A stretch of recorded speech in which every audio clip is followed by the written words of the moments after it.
Medical કોલેજના in charge dean doctor વર્માએ પીડિત પરિવારની વ્યથા સાંભળી તપાસ કમિટી બનાવવાની બાહેધરી આપી હતી. સાથે સાથે 10 દિવસમાં રિપોર્ટ આવ્યા બાદ જવાબદાર સામે પગલાં ભરવા ખાતરી આપી છે. પરિવારે પોલીસ કમિશનર, કલેક્ટર, આરોગ્ય વિભાગ અને સીએમ અને પીએમ સુધી લેખિતમાં રજૂઆત કરી ન્યાય માટે અપીલ કરી છે.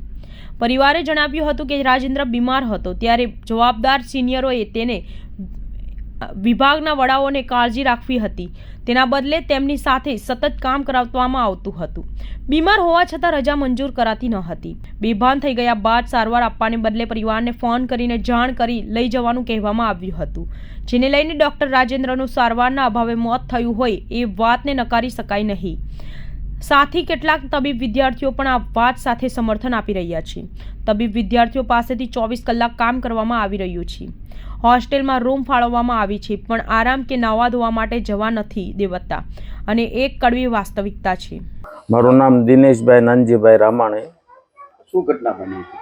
હવે ઘટના એવી બની કે 31 તારીખે સવારમાં મારે ત્યાં સિવિલથી ફોન આવ્યો કે તમારા રાજેન્દ્રને તબિયત બરાબર નથી, તો તમે આવો અને લઈ જાઓ એને. બરાબર, તો હું ત્યાં ગયો ત્યારે રાજેન્દ્ર બેભાન અવસ્થામાં હતો અને ત્યાં એની કોઈ સારવાર હાલતી નહોતી. જોકે 2-4 છોકરા હતા એની સાથે જે સ્ટુડન્ટ હોય, પણ કોઈ એને બાટલો ચડતો હતો કે ઓક્સિજન હતો કે એવું કોઈ હતું નહીં. પછી હું એને વ્હીલચેરમાં બેસાડી અને ઘરે અહીંયા પ્રાઇવેટ હોસ્પિટલમાં મેં એની સારવાર ચાલુ કરાવી. જો પહેલાં આપણે બલર હોસ્પિટલમાં લઈ ગયા, ત્યાંથી રિપોર્ટ ને એવું બધું કરાવીને ત્યાંથી મને એવું જણાવ્યું કે આને ઓક્સિજનની જરૂર પડશે, એટલે હું એને પીપી સવાણી હોસ્પિટલમાં મેં એને એડમિટ કરાવ્યો અને ત્યાં એની સારવાર દરમિયાન મંગળવારે એમનું મોત થયું. એની ઉપર શું અત્યાચાર થયો? એની ઉપર અત્યાચાર એવો હતો કે એમને 48 કલાક કામ કરાવાતું અને ટાઈમસર જમવા ન દેવાતું. જમવા અહીંયાથી ટિફિન જાય તો પણ ટિફિન ત્યાં પડ્યું રહેતું અને જે એના સિનિયરો હોય એને બહુ એને મેણા ટોણા મારવામાં આવતા કે ભાઈ તમારે લોકોને કામ નથી કરવું, એટલે તમે બીમાર છો એવા બાના કઢાઈને રજા તમારે જોતી છે. સિનિયરનું નામ શું છે? સિનિયરનું નામ તો એક એને મને રાજેન્દ્રએ જણાવેલું, હિનુલ ચૌધરી, અને એમના જે મેન છે બીના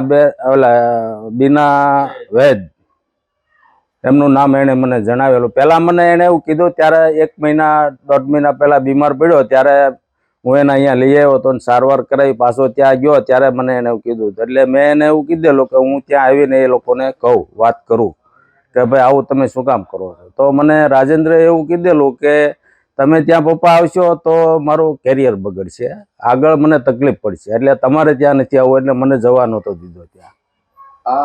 આગળ શું કાર્ય કરશો? આ કોઈ જવાબ નહીં મળે તો અમે તો બીજું નાના માણસો છીએ સાહેબ. બરાબર, એટલે અમારી એ જ માંગ છે કે ભાઈ આનો ઊંડાણપૂર્વક તપાસ થાય અને ન્યાય મળે.